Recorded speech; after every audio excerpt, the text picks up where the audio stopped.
Dear ladies and gentlemen, it is my great pleasure to welcome you to this webinar on traffic safety culture. My name is Klaus Machata. I'm with the Austrian Road Safety Board, and I have the honor of serving as your host today. The presenters today, apart from myself, there will be my colleague Susanne Kaiser, traffic psychologist at the Austrian Road Safety Board. Good afternoon, Susanne. And I'm especially happy to welcome our main presenter today from overseas, Professor Nick Ward. Nick is with the Center of Health and Safety Culture at Montana State University, and he's one of the key researchers in traffic safety culture worldwide. Good morning, Nick. Good morning, everybody. Good to have you, Nick. Well, what will we be serving today over the next 60 minutes?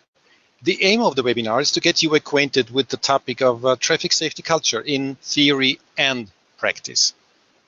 Therefore, we would like to give you a brief introduction to the topic and present you with the findings and experiences of TraSaCu, which is our EU project dealing with traffic safety culture. We'd like to present how to define and how to measure traffic safety culture and how to design road safety interventions. We'd also like to give guidance on how to integrate culture into road safety strategies.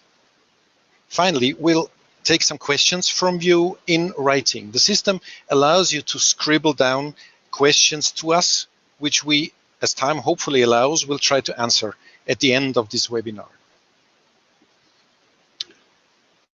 As many of today's participants will have noticed, the long-term safety performance trends in many countries have been showing very similar downward trends for many years. Road safety has been increasing. However, we do not seem to have come quite far with explaining the persistent differences between countries. This slide shows how road safety, in terms of fatalities per kilometers driven in this case, has developed in France and the UK over nearly 60 years, and how sustained the gap between the two nations has been. Such differences persist, although in the EU we drive cars with similar crashworthiness on roads with similar safety standards. We acquire an EU driving license in line with a European Union directive, and we comply, or we should comply, with formal rules in our highway codes, which are largely comparable. It is hence more than probable that cultural factors can play a decisive role in explaining these differences between countries. So when we now look at the ways how traffic safety as a system, how traffic safety management has been described over the last, say, 20 years, what we find is, well, several pyramids, like the pyramid of the Land Transport Authority of New Zealand in their road safety strategy, the pyramids of the Sunflower projects, and the famous pyramid by Gene Breen and Tony Bliss, which they constructed for the World Bank. These pyramids describe a causal chain of dependencies from structural factors and road safety programs at the base layers of the pyramids to the number of killed and injured and the cost to society on top of the pyramid. But where is road safety culture? Only in one of the models, culture is mentioned explicitly, namely in the Sunflower pyramids. However, in the three Sunflower projects, which actually compared the safety systems of Sweden, UK, and the Netherlands, that's SUN for Sun, they compared the safety systems of these three countries with that of other countries.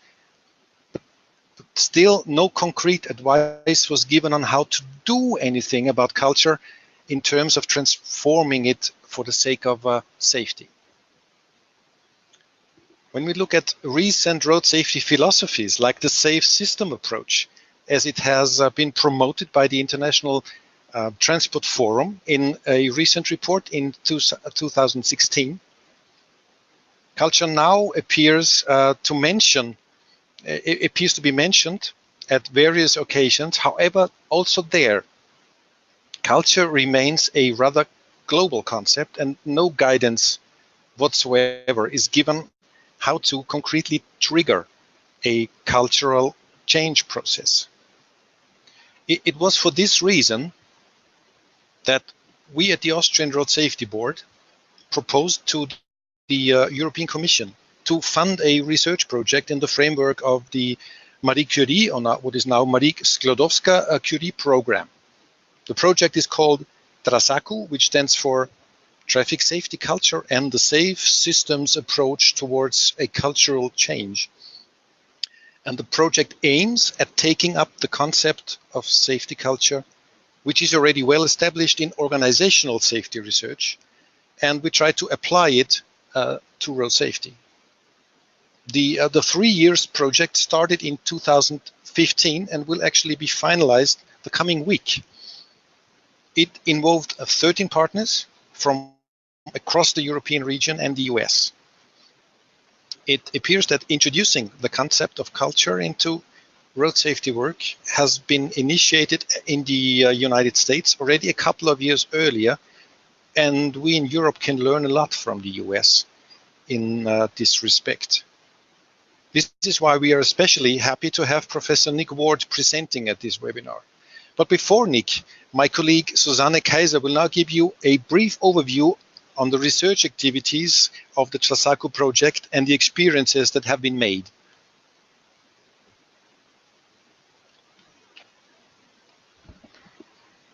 Thank you very much, Klaus. Good afternoon, everybody. As Klaus said, I'm changing the level a little bit, and I'm going to talk a little bit about the project itself and about the experience of being part of this project before we go into in-depth and talking more about the concept of traffic safety culture. So the nature of the Marie Curie funding scheme is that researchers have been seconded between organizations. As Klaus said, we were a whole lot of partners, and researchers changed between these organizations. And this was between 1 and 6 months of exchange. And yeah, that's actually what the European Commission is funding with this scheme. And as we're talking about culture, this program was especially suitable and especially beneficial for our project aims. Well, in everyday language, the term culture is used in such an inflationary and very imprecise way. And we all have different mental model about the term culture in general. But also if you look into the literature and you look for a definition, definitions can be quite heterogeneous. And so you can, when you start to work on this topic, you can easily get lost in contemplating what it actually is you're talking about. So, but if you take a step backwards and leave your own culture for a while, it really helps to understand what culture is in the first place. And spending several months in another place at another research organization and experience everyday life in another country or another region, it's a great opportunity to capture the fine nuances that really cannot be perceived or cannot be captured by merely visiting a country or visiting a region. So I myself, I also spent several months in Albania as well as in the United States, in Montana, at the Montana State University. So Albania and the US, two countries that could almost not be more different in terms of traffic safety culture and its underlying culture. But it was also very different from my own culture here in Austria. But of course, the aim of the project was not to promote this experience of being in another culture, but we wanted to do it more in a systematic in a structured way and make it part of our research project and have a more scientific approach to it. So eventually we decided that the seconded researchers were keeping a fieldwork diary, and we had a blog section at our website where we were documenting our observations, our experience about being part of a different traffic culture, of a different traffic safety culture, and document it in an unstructured way. But in the end, it's material we can also use for our research.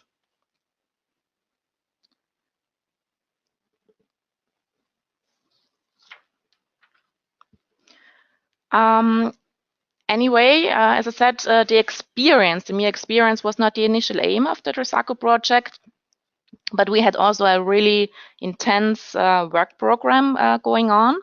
And I'm not going into details right now because you can find all our outcomes on our project website. But we really want to give you just a brief overview of what researchers have been doing while they were seconded to other countries, to other partner organizations, and what they have been working on during the secondment and beyond the secondment, which eventually led up to the conclusions we are drawing today. So there were many little pieces that in the end came along together very nicely. So during numerous of our secondments, researchers conducted sidewalk observations in total in 7 countries, in rural areas as well as in urban areas. And we chose the observational sites to be as comparable as possible. And researchers were observing and quantifying behaviors like cars stopping in front of crosswalks, seatbelt wearing rates, child restraint rates, helmet use, etc. The aim of that was to compare the manifestations of traffic safety culture between those countries.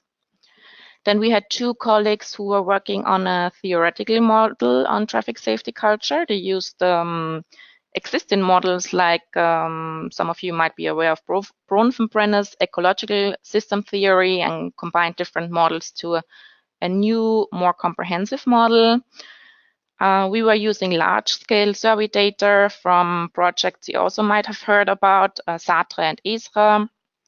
We were reanalyzing these data sets in search of factors that are related to culture.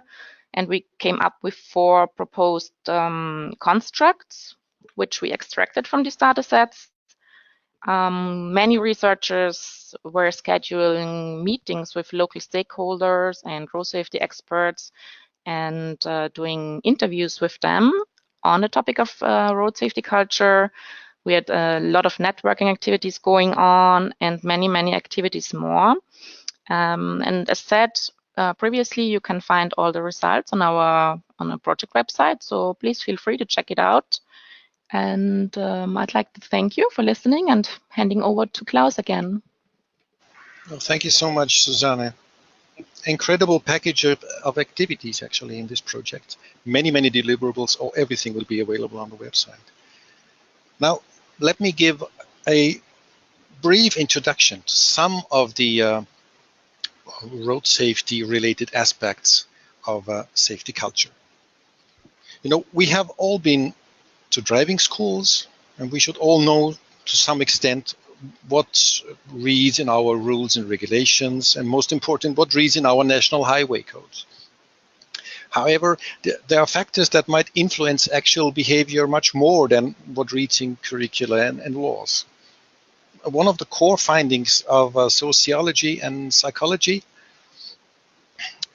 is that perception, it's all about perception. You know, what we perceive as the usual behavior of others obviously influences to a very great extent our own behavior. And there's a problem with that, because we are usually not very good at evaluating and estimating the behavior of others, especially our peers.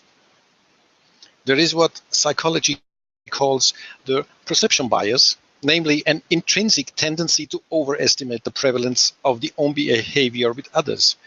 And this goes especially for aberrant behavior among peers like substance abuse, underage smoking, and in the area of criminology, like general juvenile delinquency. So in other words, we usually tend to overestimate unsafe behavior on roads. So individual perception is key for road safety, and authorities and institutions play their part.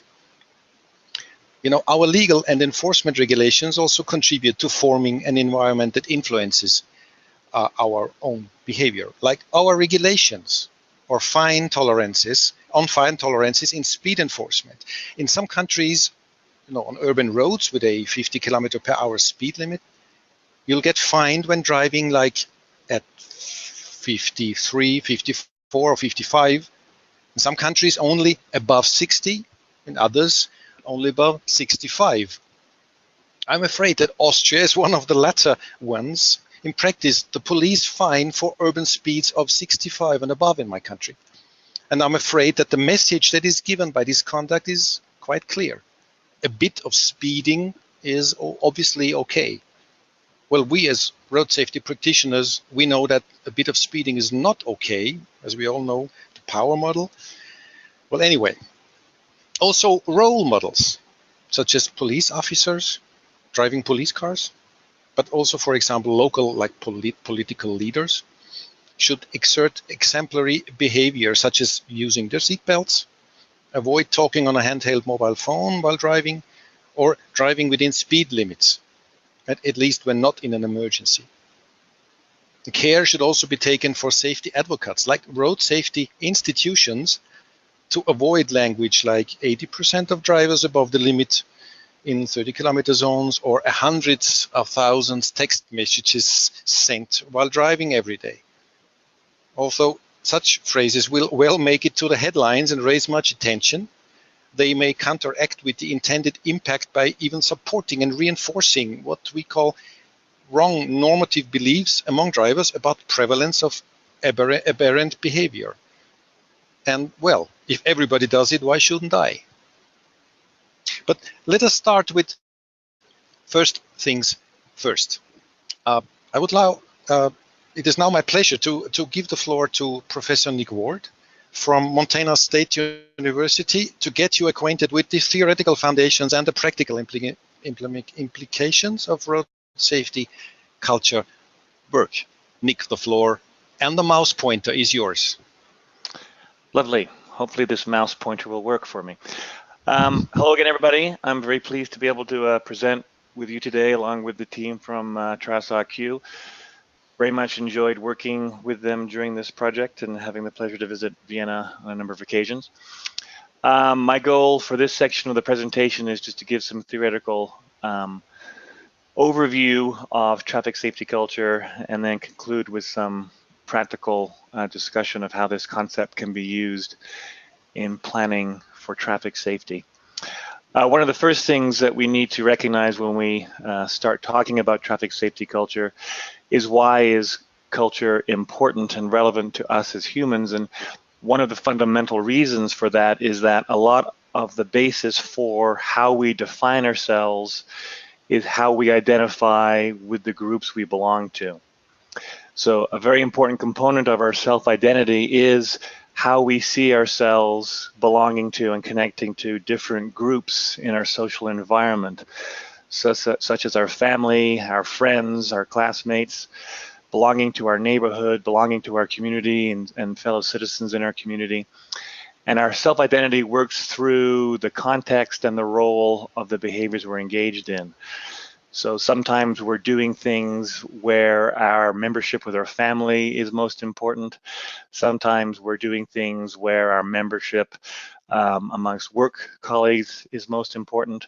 But the key point to take away here is that for the most part, humans are intrinsically social beings. We take a lot of importance from being able to identify with groups, and having identification with groups is important to our self-identity because that gives us a sense of structure in our social environment, a sense of confidence, and a sense of purpose in our social environment.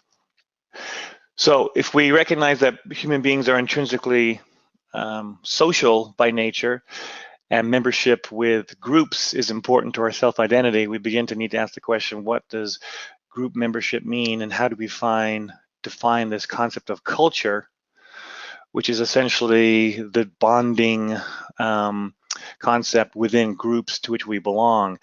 And as Susanna mentioned, if we look at different definitions in sociology and cross-cultural psychology that try and define the meaning of culture, there's a large amount of variation in what people mean by culture.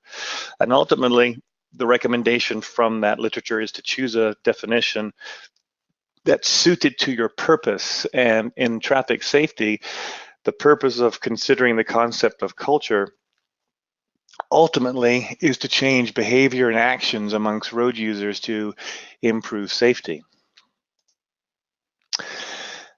The other reason for considering the importance of culture itself is recognizing again that humans as social beings are motivated to take action that leads to acceptance by the groups to which they belong, and to avoid behaviors that lead to rejection within those groups. So culture is very much a concept that lets us understand the social motivation for road user behavior in the environment. So if we're trying to use culture as a concept to change behavior and recognize that behavior can be linked to motivation to be accepted and avoid rejection within social groups, we need to think of a definition that we can use that lends itself toward practical application. And in this case, a definition that we've developed in the US is to define traffic safety culture as the values and beliefs shared amongst groups of road users and stakeholders that influence their decisions to behave or act in ways that affect traffic safety. There's a couple of key concepts or key aspects to this definition. The first is that it's values and beliefs that are shared amongst members of a group. So this is what's common to a group. It's the defining characteristic of the group, considering the values and beliefs that are common or typical amongst members of that group, and that commonality becomes a defining characteristic of the group. We're also talking about not only road user behavior, whether people speed or not, we're also talking about traffic safety culture in terms of the organizations that are responsible for traffic safety. What's the culture of those organizations that influence their actions that can impact traffic safety? For example, the resources they may invest in traffic safety, or the policies they may develop that support traffic safety. So traffic safety most commonly is seen as being applied to road users, but we can also use the same concept to understand the actions taken by traffic safety stakeholders as well. So we talk about shared values and beliefs, and essentially we're talking about traffic safety culture from a definition point of view as being a shared way of thinking. To make that more concrete and usable, we need to look to psychology to understand different types of thought that people have. We've already mentioned values. Values are those aspects that people aspire to. It's the qualities or the attributes that people think are important and that they try and aspire to, being a hard worker, being a good parent, being honest, and so forth. Beliefs are actually our view of how the world works. What are the consequences of our behavior? How do people typically react in certain situations? And we tend to build beliefs that are relevant to the values that we hold. And these two, as the definition implies, are the starting point of understanding what traffic safety culture is. But values and beliefs also lead to other types of thinking, which I'll summarize briefly here. Attitudes is the result of our beliefs, and attitudes are sort of a reaction to a behavior or an object. Either it's a positive or a negative attitude, and they tend to be of two forms: attitudes that have sort of emotional component to it. Nice, for example, something being nice would be considered an emotional type of attitude, but we also make judgmental types of attitudes, whether something's good or bad, useful or not useful. Beliefs about what's common or what people typically do in our world leads to norms. Norms are perceptions of what either most people do or what most people expect. And our perceptions of what's considered normal is a very important driver in our choice of behaviors, because that is one of the main motivational points for us trying to be accepted by our social group and avoid being rejected. So we try and do what we think is normal so that we're accepted, and avoid doing what we think is unusual so that we're not rejected. Another concept similar to norms is the prototypical image, and that is the attributes or traits of the person or the type of person we imagine who typically does or does not do the behavior. So for example, what's our image of a person who typically speeds? What's our image of a person who typically wears their seatbelt? What's our image of someone who never wears their seatbelt? If those images are positive and socially desirable, because we're social beings, we tend to aspire to engage in that behavior to acquire those same traits. If that image is negative and socially undesirable, we try and avoid that behavior so that we're not associated with those traits. And lastly, we have perceived behavioral control, and that's our perception that we actually have control over the situation, we have control over our engagement of the behavior, and that our behavior can affect the situation. If we don't think we have much control over a particular behavior, it's hard to be motivated to try and change that behavior. So within our definition, these tend to be the 6 kinds of thought that we focus on to understand not only what traffic safety culture is, how are these 6 elements common to a social group, but also how you can develop strategies based on these concepts to change culture and change the underlying behavior. So how do you measure traffic safety culture? It's well and good to have a definition, but we also need to be able to measure traffic safety culture. And we need to measure it for 2 reasons. First of all, we need to know what the baseline is and do analyses to understand what aspects of culture are most important for the behavior we want to change. Without having that measurement, we have no way of comparing any improvement and no direction for how to develop strategies. And the second reason, of course, is something we need to consider for all our traffic safety efforts, is doing measurement after the strategy to make sure that what we hope to have achieved was indeed accomplished. And if we define traffic safety culture as shared values and beliefs, there's at least 2 different ways you consider measuring it. The first we'll talk about is recognizing that these concepts of values and beliefs, norms, perceived control, prototypical image, attitudes, these are all things that reside inside the mind. They're all linked to thinking. And thinking is something that's internal to the person. It's within their mind. And techniques to get information from a human with things that are in their mind are very available to us. There are such things as surveys or interviews or focus groups. And these are all techniques to help the person expose those thoughts that we can quantify by asking questions either in a survey form or a verbal interview form to basically pull the information outside of the person's head.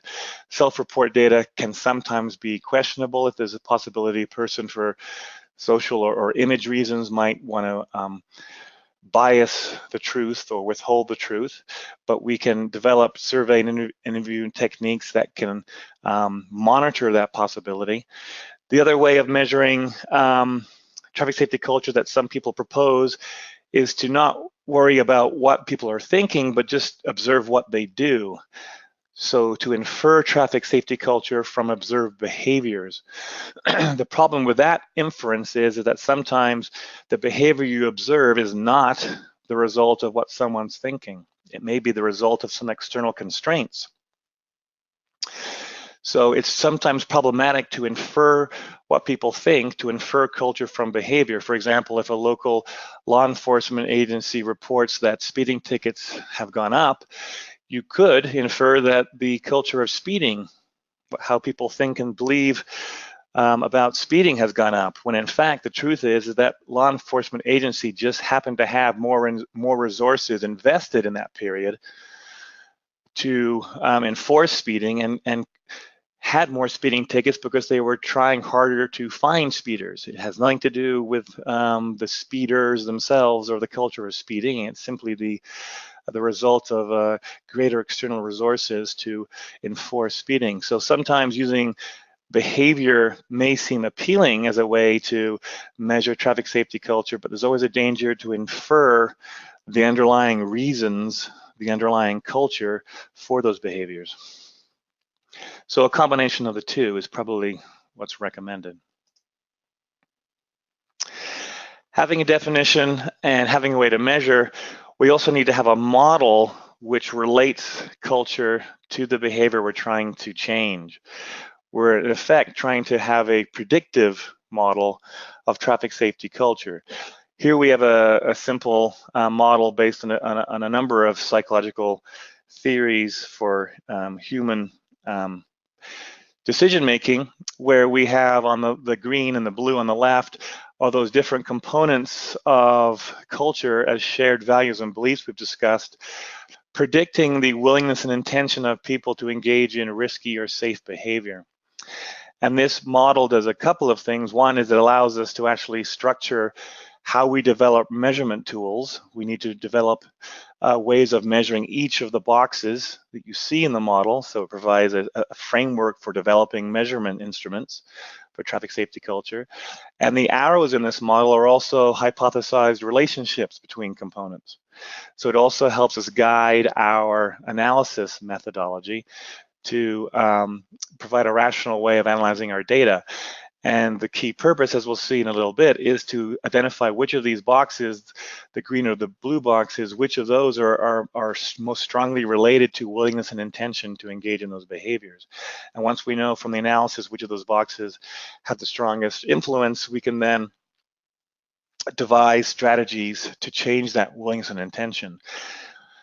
A very important thing to realize here is when we're talking about using traffic safety culture as a paradigm for improving traffic safety, we're focusing primarily on willful and intentional road user behaviors. These are basically choices road users are making to be safe or unsafe, and the role of culture is to essentially change the choice that is made. So we're focusing very much on deliberate behaviors, not accidental or habitual behaviors in using this paradigm. So as an example of how we use this as a model for analysis, the first phase is what we call the core model, where we look at how attitudes, image, norms, and perceived control impact willingness. And from this analysis, we see which of those boxes, the green boxes here, attitude, image, norms, or control, which one has the strongest, or which ones, or maybe more than one, has the strongest influence on willingness and intention. Once we know that, we take a step backwards in the model to see which beliefs are influencing that particular component. And by looking at the beliefs, we then can identify what kinds of experiences or strategies we need to create to change those beliefs. By changing these beliefs, we can then change the subsequent core model of traffic safety culture. And finally, we need to also consider the values that are important to our target group, because whatever strategies we develop to change experience, to change beliefs, we need to make sure those strategies, the messages, the content are framed and portrayed in such a way that they're consistent with the values that group may have, and certainly don't contradict the values that group has, so that the group accepts the message or the intention of the strategy that we're trying to develop. So as an example, here's a core model analysis that we've recently done for understanding traffic safety culture as it applies to the willingness and intention to drive after using cannabis and drinking alcohol in the same session. So we created a survey tool based on our model to measure the components of traffic safety culture, and then did the analysis based on the hypothesized relationships to see which components of the core model most strongly related to willingness and intention to engage in this risky behavior. And here you can see that in green, attitudes, descriptive norms, which is what we think most people do, and injunctive norms, which is what we think most people want us to do. All three of those had positive and strong relationships to willingness and intention. Perceived control in this case did not have a significant relationship. So from our core model, we can see that attitudes and perceived norms are relevant, but perceived control is not. So that begins to narrow down the scope of what strategies might be relevant for reducing this kind of behavior. So for example, if we look at attitudes and take a step back and see what beliefs are related to the attitudes to engage in DUICA, we can see these examples here. The ones in red are beliefs that people have that leads to an attitude that promotes engaging the risky behavior. And the ones in green are beliefs that people have that correlates with attitudes that do not support engaging in that risky behavior. So looking at the strategic level of analysis by seeing what beliefs correlate with the important component of culture, in this case attitudes, we can now see that we need to consider types of strategies that create experiences that reduce, falsify, challenge the red beliefs and grow and promote the green beliefs. And by creating strategies that change beliefs in this way, we should create, in turn, attitudes that do not encourage, in fact, prohibit engaging in that particular kind of behavior.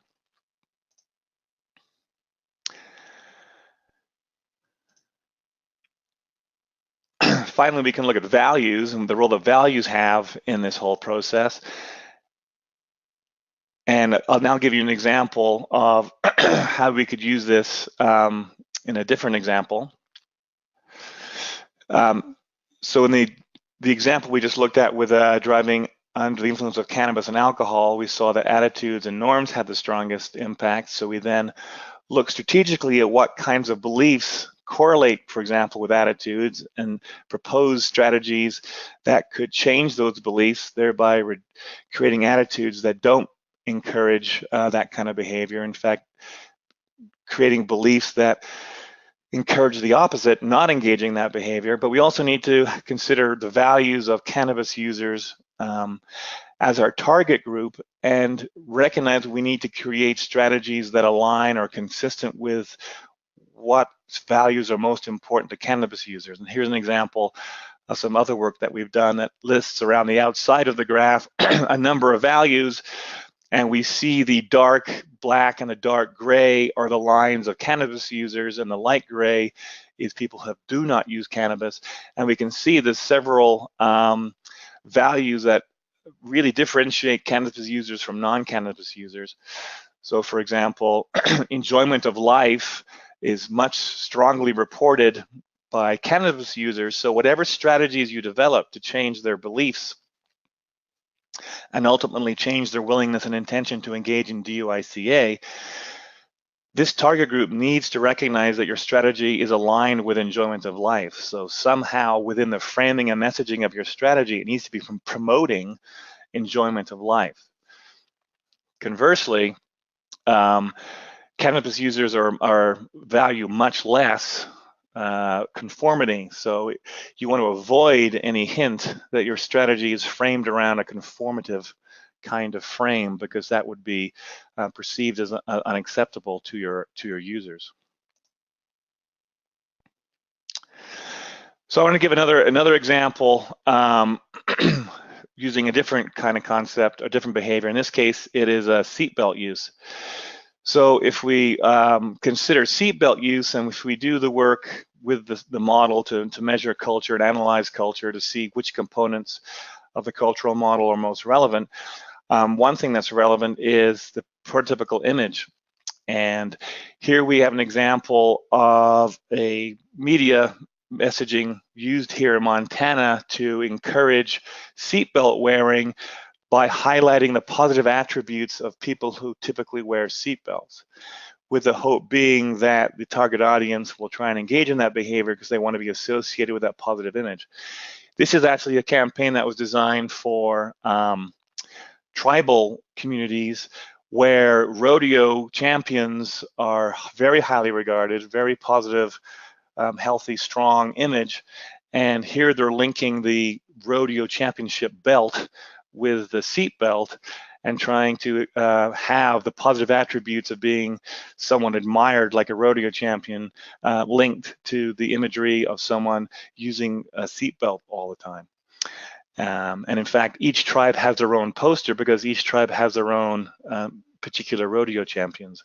But this is an example of trying to leverage, show the positive and leverage the positive attributes of someone who's engaging the behavior you're trying to achieve in your target audience.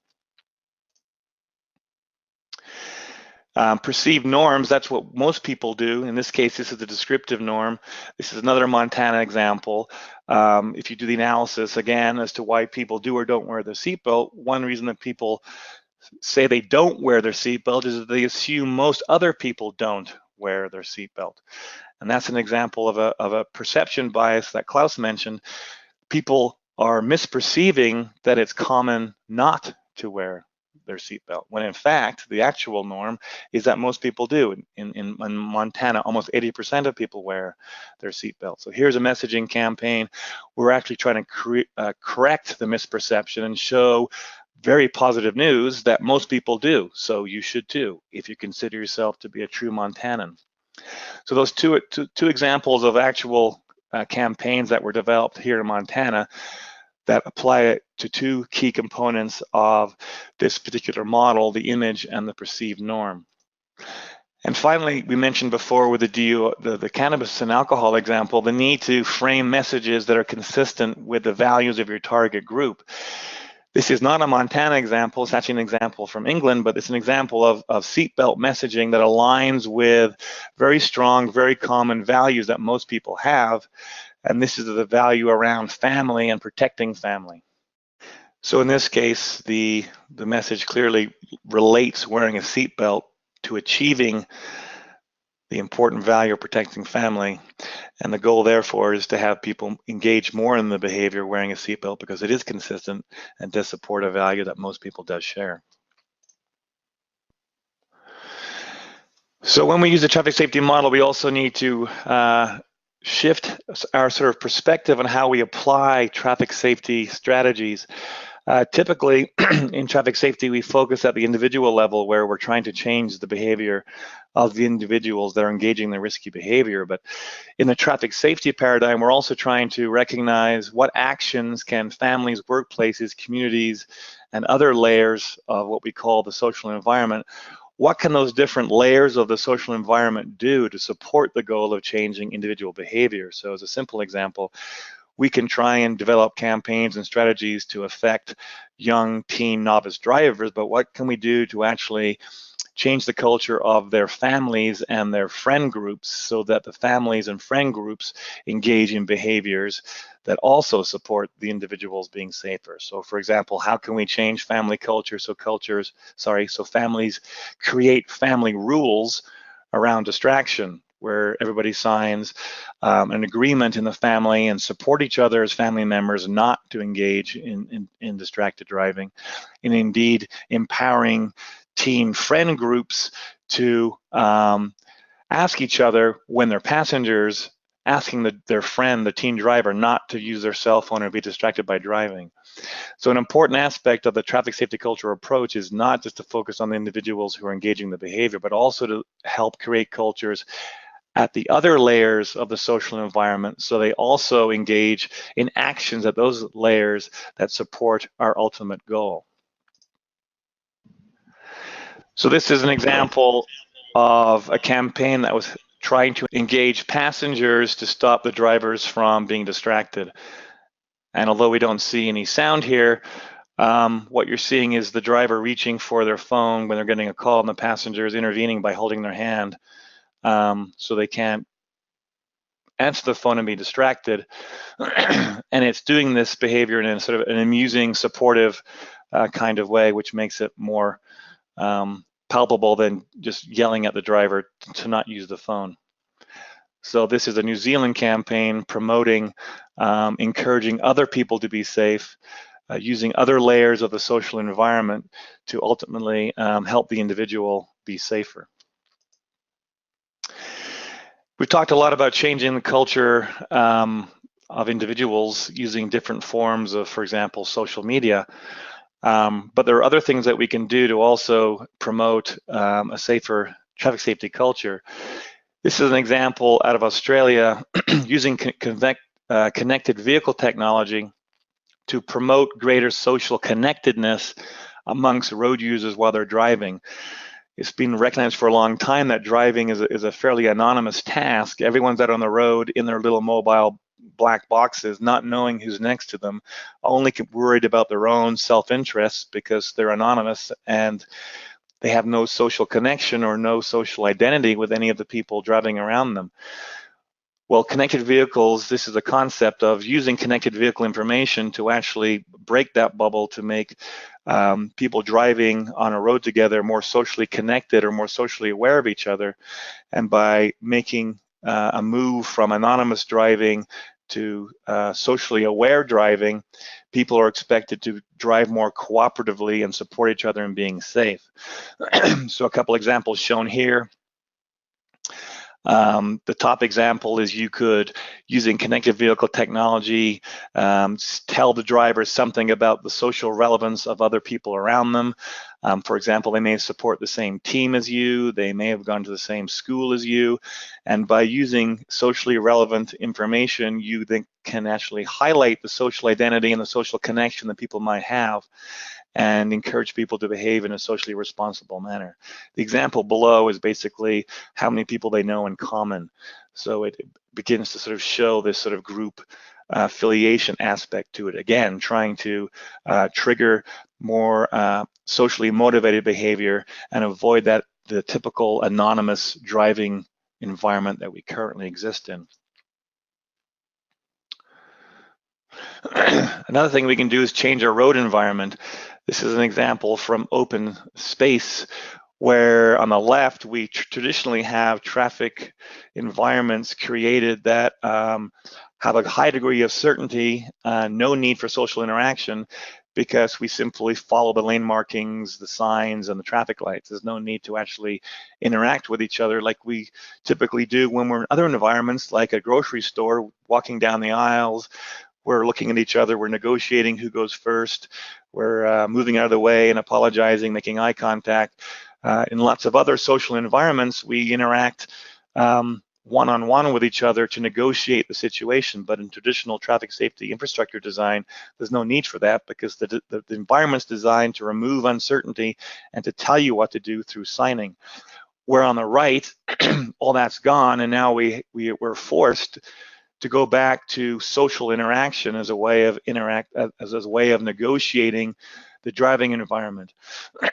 And by engaging in social interaction, culture can have more of a role in how we resolve interactions and get through the driving environment in a safe and socially motivated way. One important message from this work is the need to evaluate. As a fairly new approach to traffic safety, there's still not enough published work of how the traffic safety culture approach, how effective it is. Because a lot of this work is done in the sort of the social media perspective, a lot of the evaluations tend to be marketing type evaluations. How many people saw the ad? And we need to shift that to be more focused on how did the awareness of those ads change culture and actually change behavior and ultimately reduce traffic crashes. So as with any traffic safety strategy, evaluation is key because it not only shows the cost benefit of that particular strategy and justifies its continued use and provides data to help refine and improve that strategy, it is also evidence that other people can see, other communities can see, other countries can see, and encourage them to take on that strategy and adapt it to their own particular situation. So the question is, how do you integrate traffic safety culture into your safety planning activities? I'll say just three things about this. The first is in order to develop traffic safety culture and integrate it into your safety planning, there's a couple of key elements here. The one is the need to create conditions by which the traffic safety culture approach can flourish. And the box on the right are some lessons learned from organizations that have been effective in developing safety culture programs. And these are conditions that exist that are supportive of developing traffic safety culture programs, especially ones that are considered innovative. So if you want to integrate traffic safety culture as a paradigm into your own organization, the box on the right are some of the conditions that you might want to create to allow that to happen. The second thing is ultimately, if you want to have traffic safety culture integrated into your planning, it needs to be identified as a stated priority, as a goal, with targets for how culture is to be changed.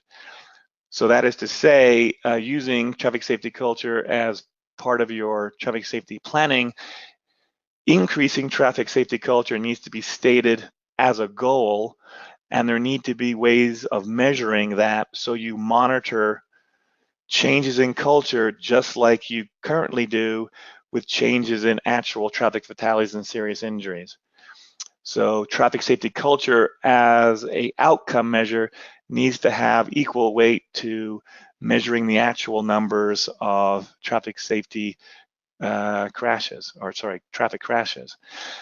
So that would force the organization then to develop some way of measuring traffic safety culture. And that could be an annual survey that's done nationally, perhaps in combination with some behavioral measures. But again, I would recommend not just relying on behavioral indicators of culture, because that inference can sometimes be wrong, but to also include measures of how the country thinks currently about traffic safety by using some form of phone or in-person interviews or surveying methodology.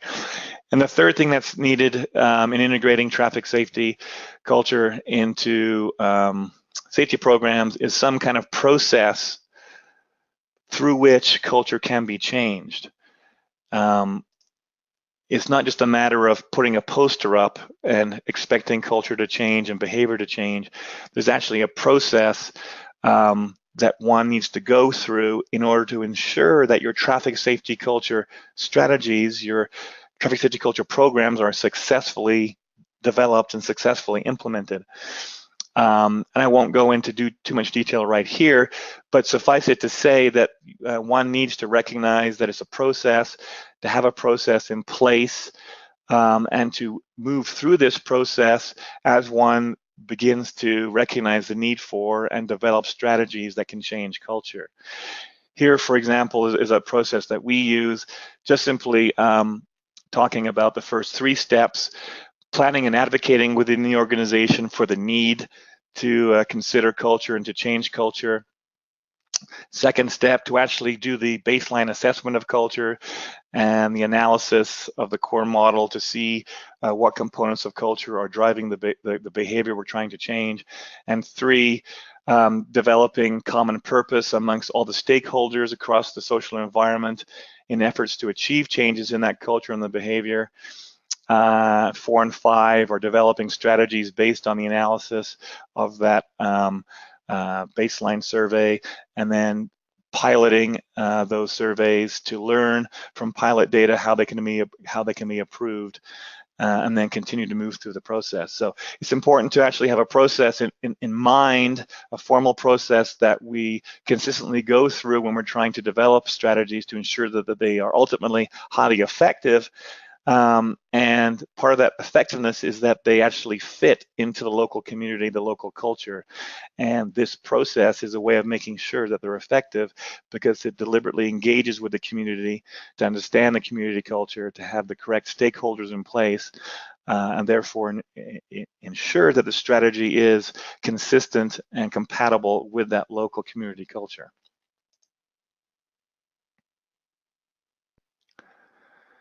And I think, well, Klaus, I just did it on time. Fantastic, fantastic, Nick. Thanks, Nick, for getting us acquainted with theory and practice of road safety culture, and also taking account of the strategical side of it. And thanks a lot specifically for your very colorful examples. On the practical implications for road safety work, may I also refer to one of the many deliverables of the TraSaCu project, namely the deliverable D5.1, which is called Implementation Strategy, a stakeholder guide to integrate traffic safety culture in road safety strategies. That specific deliverable is specifically aimed at road safety decision makers and practitioners. As all other deliverables of the project, it will soon be available once the Commission has approved it on the project website, which is mentioned on the bottom of the slide. As we have used our time, our 60 minutes, I'm afraid I've just time for exactly one question we received. I think this question is directly directed to you, Nick. What is the first step to use traffic safety culture to improve road user safety? Yes, I'll actually say that I'll cheat a bit. I'll say there's two important things to do. The first thing is, once you've identified the behavior you want to change, for example, maybe it's seatbelts, it's to identify who are the stakeholders in the social environment that can take action to actually support that particular activity.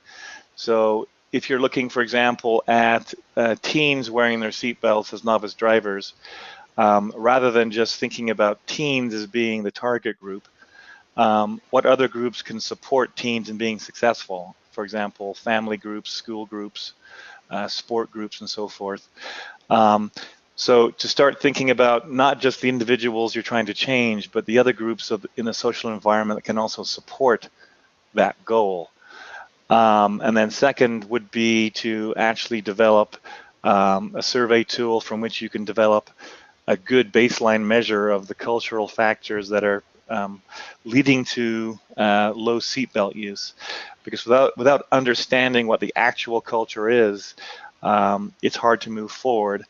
And I think sometimes there's a tendency just to look at behavior and infer what culture is, and to make assumptions about what culture is, and developing strategies based on those assumptions, which could be false. So it's very important to actually try and have good data about culture from which you can then rationally develop the kind of strategies that might work. Well, thanks, Nick. Thanks a lot. I'm afraid, ladies and gentlemen, this is the time to thank you for participating in the webinar. We have to close now. I hope there was something in there for you. A recording of the webinar will be made available for streaming from the TraSaCu website. You'll find the web address of the TraSaCu project right here on this last slide. If you want to get in touch with us, do not hesitate to send an email using, for example, the email address of the invitation to this webinar. I wish you all a good evening to those connected from the European region, and have a nice day to our colleagues in the US. Goodbye.